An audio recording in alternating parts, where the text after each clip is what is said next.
Jen. Thank you so very much for joining me today. It is a real honor and a pleasure to have you as a guest on my channel. Thank you for having me. Can you tell us a little bit about yourself? Sure. I'm Jen Vatza. I am also a left-hand path witch, but I don't have the trademark on that. I own and create all the products for Belladonna's Botanicals.com, and I started my business it'll be 3 years ago, come April. Nice. I love your shop, by the way. It's amazing. So I have some questions here prepared for our witches and wine. So I have the questions. I have the wine. I have sparkling San Pellegrino limonata because I haven't eaten yet today. So okay. If I was drinking wine, I would just be like, I love everyone. It would be very embarrassing. Well, cheers. Cheers. All right. So obviously Belladonna's Botanical, and you're a left-hand path practitioner. So do you practice witchcraft?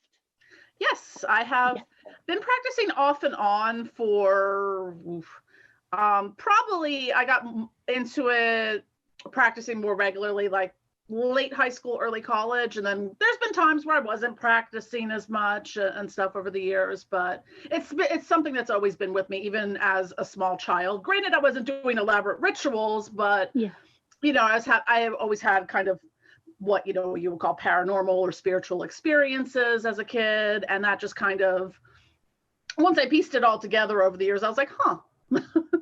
Yes, that's the way it goes, doesn't it? We realize when we look back, like, oh yeah, it all adds up. So when you first started your journey into the occult and witchcraft, we start in different places. Where did you begin your journey? Well, I went to a Roman Catholic high school, so it probably started reading the Necronomicon in the hallway to freak out the other students, like you do when you're a rebellious little person like I was. A rebellious little Catholic. Yes. Yeah. I pretty much decided by the time I was 50, I'm like, you know what? This is all just garbage. Y'all are making crap up. Yes. Me too. I was raised Catholic as well, went to Catholic school, and I realized early on that it was pretty much crap. So, they just didn't have the answers. It was because I said so. Yeah, have faith, believe. Why are you questioning? There's something wrong with you for having questions and all of this stuff. And it's like, well, you should be able to answer these questions. Yeah, I was always the annoying one in class, but why? Yeah. Nice. So did you begin right away with like the left-hand path and follow that all the way through? I felt like it was always calling to me, but back in the 90s and stuff, and in the great pre-internet era, when you kind of had to go by what was in the bookstore or the library or whatnot. I mean, most of the stuff was Wicca based back then. Yeah.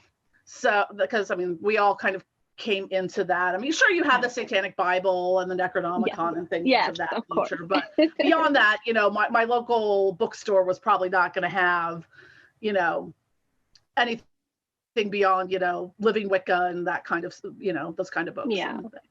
Yeah. And that's a natural place to start. And, Wicca, it's not a bad place to start. I mean, and for some people, they stay there and that's fine. But a lot of us did start there.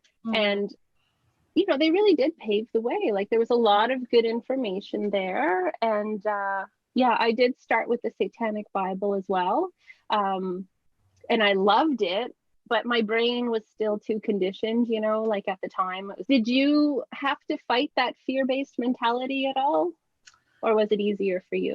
I think it was a little bit easier. I think there was maybe some apprehension that was sort of residual, like demons, eh? Because and not even looking at, the Catholic upbringing into how we perceive demons. It's all the Hollywood, how that sort of thing is, how they're portrayed in movies, and suddenly you're levitating in bed, and things are flying around the room and stuff like that, and that's a little scary. Yeah, I was one of those little ones that watched The Exorcist. So yeah, I've been watching horror films since I was a little kid. Also, heavy metal. Yeah, me too. There's a lot of cult influences that come from having been an early, a 1980s early childhood metalhead. Oh, definitely. I remember my first heavy metal concert. It was Motley Crue, okay, but it was the Shout at the Devil tour, and like with the inverted pentagram and the flames and everything, I was like, yeah, that was. And that's why to this day, I'm like, anytime I see the pentagram and the stars pointing up on something, I'm like, I turn it. I'm like, it down. The point goes down. Yeah, that's pretty awesome. And we grow and we evolve. So how did your path like switch over? Like, was it with the Necromonicon? Was that like the I don't know. It was always kind of a random thing for me. Like, I wasn't always like, doing a lot of like hardcore rituals and spells and things like that, but I was always exploring things. Like, I have a stack of old journals and dream journals. Like, I was always interested in dream work. One of my earliest childhood beliefs, like I was like maybe 6 years old, like I believed in reincarnation. Like, who explains reincarnation to a 6-year-old Catholic girl? It was just something like, this makes sense to me, of course. So I was very into like a lot of like learning about past lives, and even like going back to some of that stuff, like the meditative process is to have past life regressions and things, and astral travel. So I was always kind of a little bit more internalized in my practice when I was younger, but had plenty of candles, incense, all that fun stuff. Yeah. Nice. Awesome. Do you have a specific type of magic that you like working over like others? We all seem to have like little specialties here and there. Do you have one that you're more I do a lot of candle magic, but predominantly sometimes because of space and time constraints, I do a lot of astral travel work and ritual, like sort of spirit channeling, downloading gnosis and things like that in the astral realm. Nice. So that's a lot of what I do. So I do a mixture of things because I'm a Gemini. I can't do just one thing. I hear you. I'm a Gemini as well. So cheers to that. I'm all over the place. I love knowledge, experimenting and doing new things. I get really excited about stuff. Do you prefer working with any specific type of spirits? Do you prefer demons, so-called demons, of course, over angels or past relatives? I tend to work a lot with like the dark goddesses and what we would put in that sort of demonic fallen angel kind of rubric and things like that. So that's kind of where I mostly say. I do work with the angels and archangels sometimes, and different deities from different pantheons if necessary. So yeah, I'm the same way. I'm pretty open. I'm pretty easygoing. Whatever's gonna work and gets the job done. And sometimes they all show up and it's a big old party. So you, in your introduction, when you were telling us a little bit about yourself, you mentioned that you have a shop, which is amazing. And you have all these cool ointments and all these different things, like the flying ointments is like a favorite of mine, the Lilith flying ointment that I have from you. I love it. What kind of training, is involved with stuff like that? I mean, I know I had to go through a lot of training to be able to do what I do. And I am not, I haven't touched on the flying ointments and stuff because that's, you really have to know your stuff. So what kind of training is involved in that sort of practice? So when I started my business, I was first primarily focused on doing aromatherapy.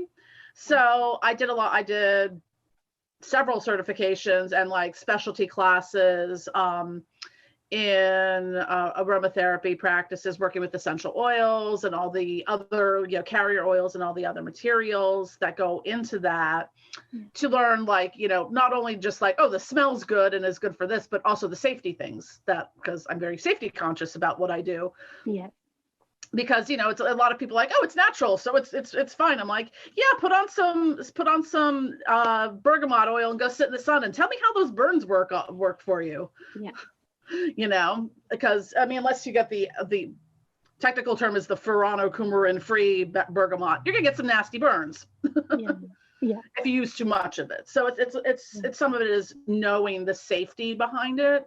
So I did like the whole layer of aromatherapy certifications. I still have to finish my clinical aromatherapy. I've done all the work for it. I just have to do like the last pieces of it, of writing a paper and some case studies, which I've probably put off for about 2 years now.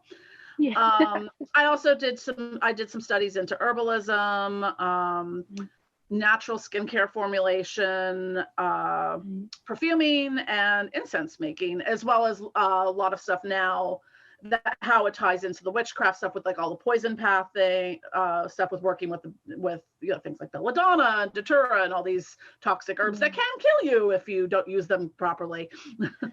Yes.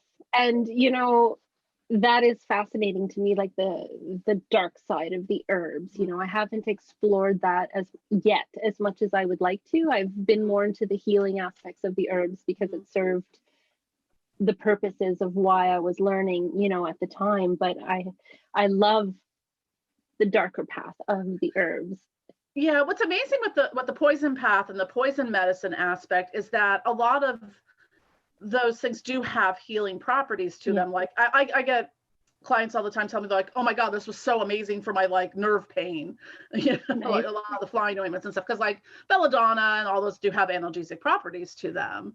And even a lot of medication, like Western medications and stuff, are derived from some of these plant chemicals. Like if you've ever been to the eye doctor and had your eyes dilated, you had atropine in your eyes, which is derivative from Belladonna.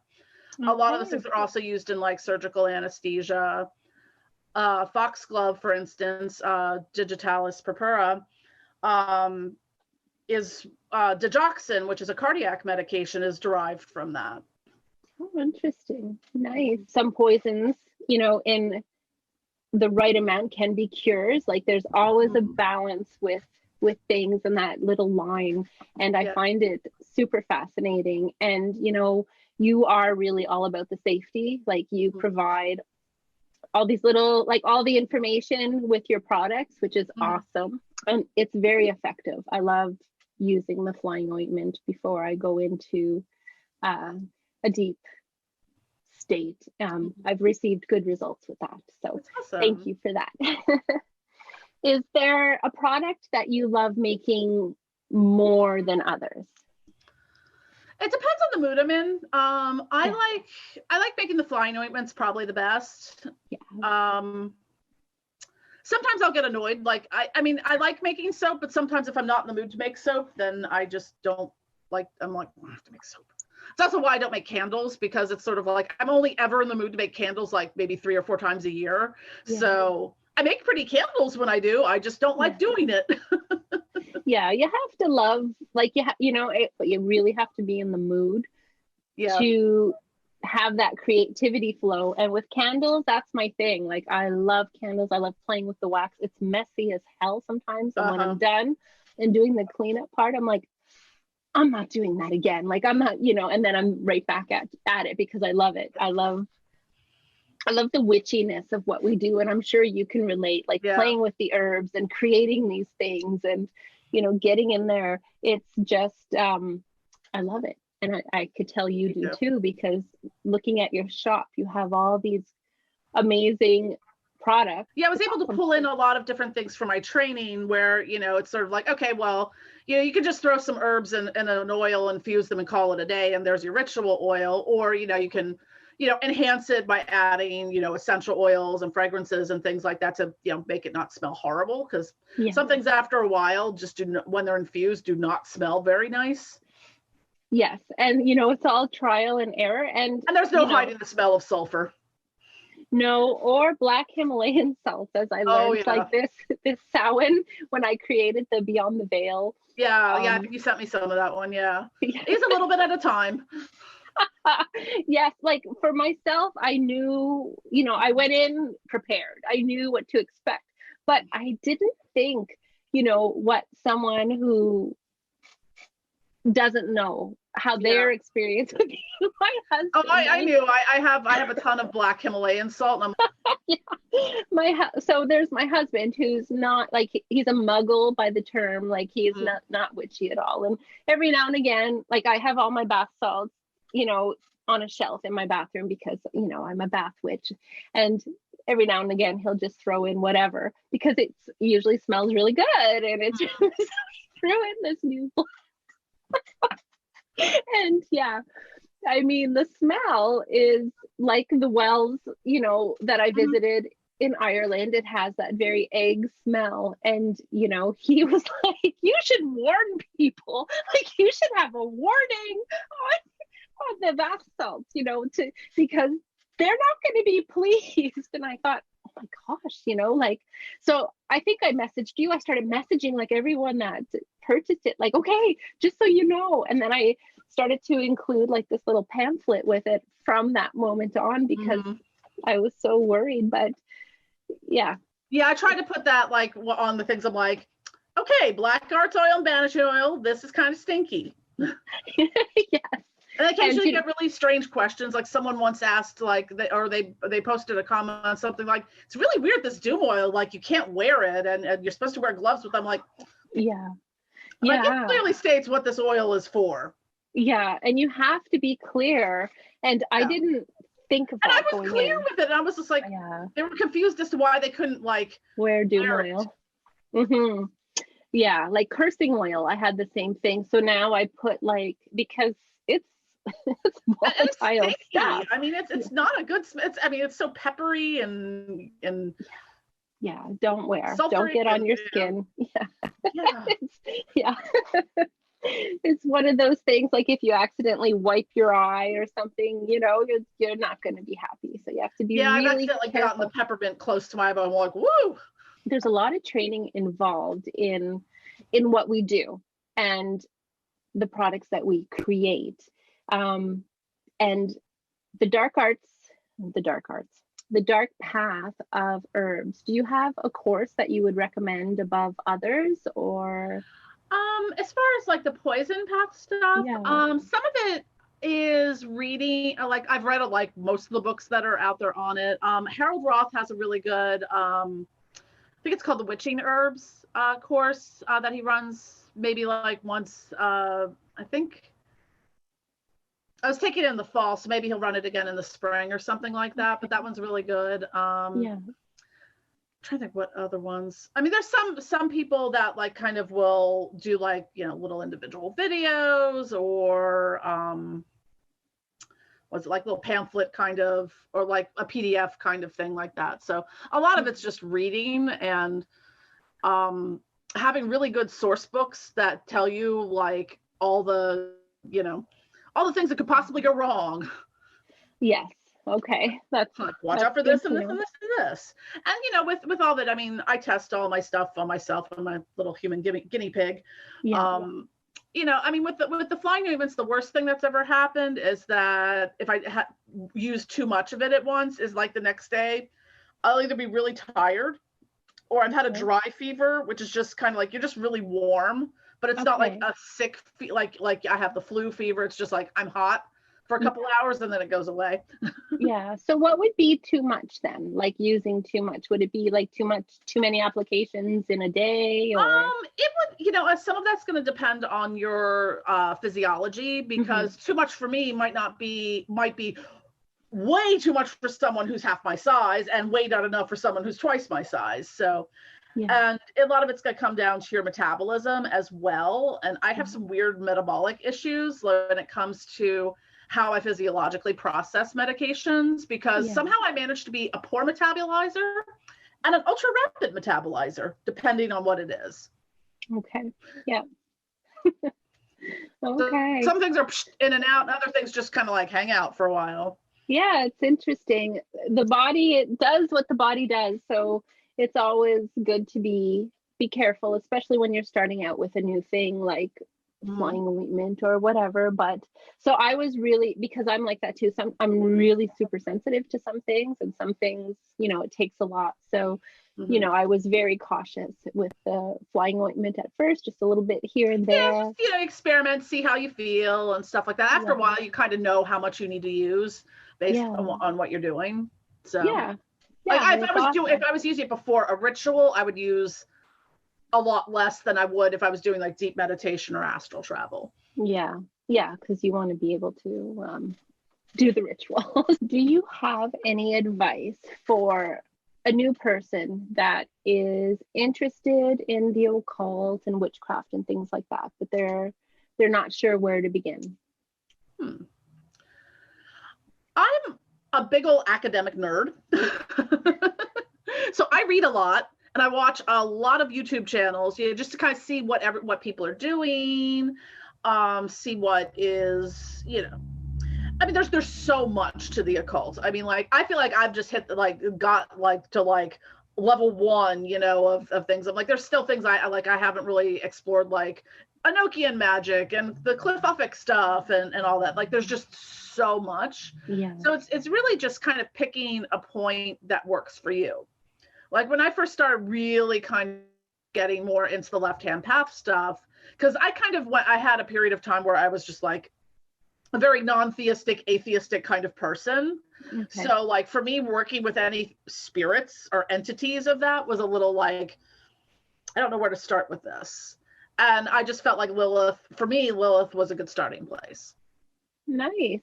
While I have you here, if that's okay. So when you started working with Lilith, because Lilith, I love Lilith, what was your experience like with her? Was she different than what you thought she would be? She opened up literally all the doorways, and to things that I just did, like even things like from my past, and working with other entities, and doing like the demonic gatekeeper path workings. Like, she's just kind of always there in a way. And I mean, I've been working with her, maybe not like every day, but like I'm doing a little bit of work right now with her on something, but she's just always kind of been there. And I feel like it really opened up just everything in a way. Like, I started working like maybe started working with her more in like the astral realm at first. Mm-hmm. And sort of building up that relationship and communication and stuff. But like, she taught me so much in like I could never meditate before to like save my life. And like, now I can get lost there for like hours sometimes. Yeah. And she's really just, she's just opened up I think she has the keys to all the doors to open them up, I think so too. I mean, and I feel like she's always expanding and growing, and she's everywhere. The more like you get to know her and work with her, the more you recognize her. And I think it's like that with a lot of spirits for a lot of things. But she's pretty amazing to work with, and she really does. She's a door opener, like a door ripper offer. I don't know. She's pretty potent. Have you ever been freaked out in ritual? There's what I used to always joke as, have I summoned a demon, or the cat's just messing around under my altar? Yes. Because that happens. Maybe not so much in ritual, but in other things that, like, I found an old notebook where I wrote all this kind of like channeled like prophecy stuff back in like 1998. I'm like looking, I'm like, well, that happened. I was off by a couple months on that. This is what we're dealing with now. Okay. Like, so, like occasionally I freak myself out by things. Yeah. I would say like I've had any, I'm trying to think of a good way to put, like, occasionally the Fae will show up and like steal crap from me, but yeah. They do that. I'm still waiting for my, like on Samhain, I lost my big floppy, like I had one of those big wide rim floppy hats. Yeah. Like, it just vanished. Wow, interesting. I took it out of the closet. Yeah. Not a whole lot of space here where it could like get stuffed under something, and it's also a big floppy wide rimmed hat. Interesting. Yeah, the Fae are interesting, that's for sure. They're a large part of my practice. And that's why when I saw your post about things going missing, I'm like, have you left offerings to your Your whole spirit into the it was amazing because like I had that weekend, like I lost so many things. Like I had this gold Astarte or Ishtar pendant that I literally had. It went missing. I was like, I really need that. And yeah, I left a little offering. I did like the bread with milk and honey, and I put some gold glitter on it. Oh, nice. And literally, I put that out. I turned around, and it's like sitting right there on my laptop. See, I'm like, telling you, not there 30 seconds ago. Come on. Yeah, I know. That's me and my husband, literally. Like, and my kids sometimes will be like, looking for something, and we'll be like, who put it there? And we're like accusing each other of tricking each other because.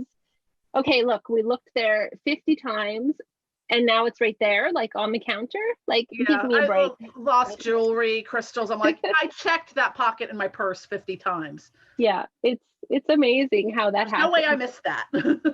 Yes. Yeah, they like to let you know whatever. Like, I like to think that I know what they're trying to say. Sometimes I try and, sometimes I can. Like, I like that hat. It's mine now.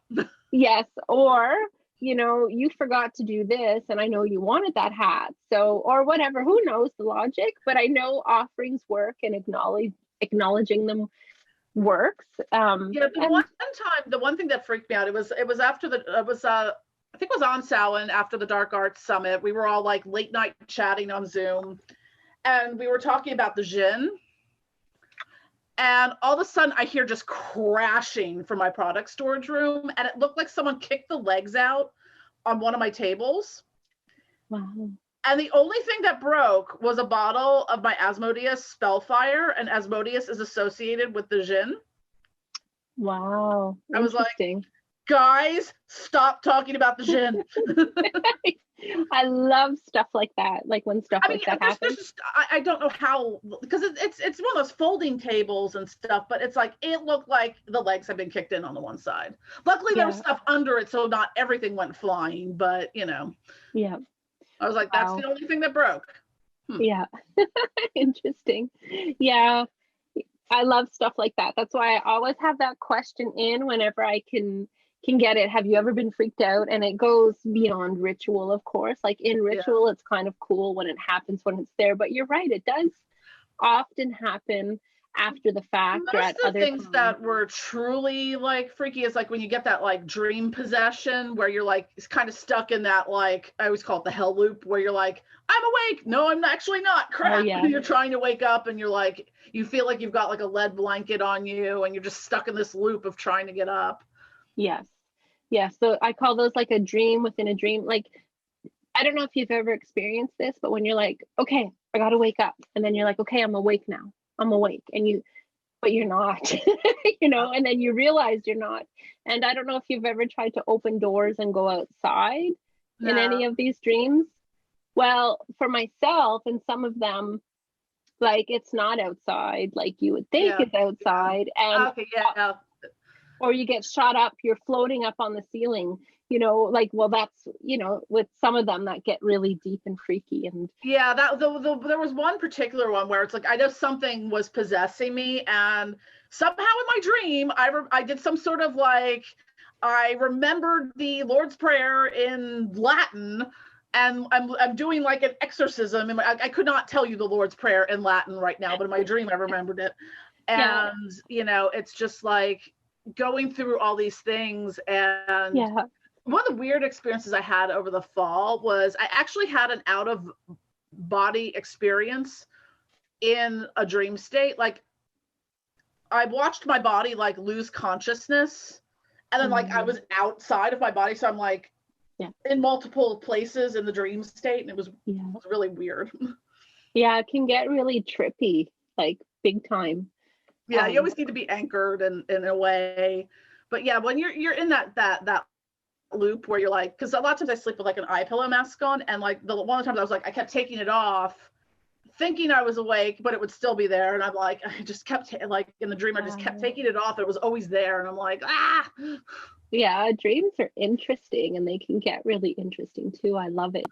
But that's my big thing. I'll be like, okay, I'm awake, but then I'm not really awake. Then you know, you go through these different levels. And when you and finally stuff. are awake, you're like, oh my God. Yes, it's like, yes. Or sometimes astral traveling, you know, and then like you're out of body and you hear like the doorbell or whatever. So you like jump back into your body. Have you ever done that? And you're trying to like wake up? Some of what I've worked with is, you know, especially with working with the different spirits. I think it was when I was working with Azazel and Belial. I was like, hey guys, I like to do this stuff, but you know, I am human and sometimes I have to pee and eat. So, you know, if you can do your little tinkering thing, so you know, I can still, because now I can like stay in the state and just, you know, go to the bathroom or whatever. Yeah. Yeah. and you know, lay back down and still be there, you know. Yeah, for sure. Have you ever had an experience where like they get into my snacks a lot? Oh yeah, they do tend to forget sometimes. And I don't want to say this too loud because I've come a long way since then, but you know that we're human sometimes. Like you said, you have to pee and you have to eat and stuff like that. Yeah. Have you ever been shown too much for what you were ready for at the time and kind of acted like, got a little bit freaked out in that aspect? Sometimes, yeah. I mean, what freaks me out is when they show me things that end up being like very real, like in a way. Like they'll show me an experience and then like either that happens or there's something or just sometimes the way they appear. When I first started like working with Satan, the first time, yeah, I think Belial and Lucifer kind of took me down to like the crypt or whatever in the astral. I'm like, you know, expecting Satan. Oh no. It was and out from like the shadows around the corner, this little infant like human child crawls out. Ooh. I'm like, this is creepy. Yeah. And then, you know, it was before me, and then it was like this like tornadic whirlwind of which, you know, that they started like manifesting. But also they had these cute little hellhound baby bat hybrids, and they were adorable. Oh, cute. Baby bat hybrid. Just imagine like a fruit bat and like a hellhound. It was adorable. Oh, nice. It sounds like my little dog. We always say you look like a bat, like a little fruit bat dog. Oh, like he really does. Like he's adorable. Bats. He's our little mini hellhound. He's so adorable. Yeah, I've been there when not so much now. Like there's more communication and more of a rapport, you know, over time how it happens. But I used to be the type of person that would not have a plan for my travels and, you know, my journeying to other realms and stuff. And I would just say, just show me whatever you think I need to know. Sometimes you have plans and then they go awry. Yes, that too. But I would someone shows up and is like, wait, we're going here now. Yeah, exactly. And that does happen. And when you're going in with, you know, prepared to go. But I remember being like this one where I was shown stuff that at the time, and this was a few years ago, I wasn't ready for. And I actually had an anxiety attack, and I came out of it with the anxiety attack, and I was a little fucked up, like really for like a while after. Like I sought counsel from, you know, wiser people than myself, and they were just like, no, well, all you need to do is this. I'm like, no, you're really not understanding. I'm pretty fucked up, like from this. And it took a good while to get over it. And but you know, they took it really the spirits took it really easy on me for way too long after that, you know. And so never show fear if you're like the kind of person that wants to go in and always experience like new levels of stuff. Like I noticed that they don't appreciate when their human friend freaks out. So. Yeah. And until next time, I wish you dark and wild blessings.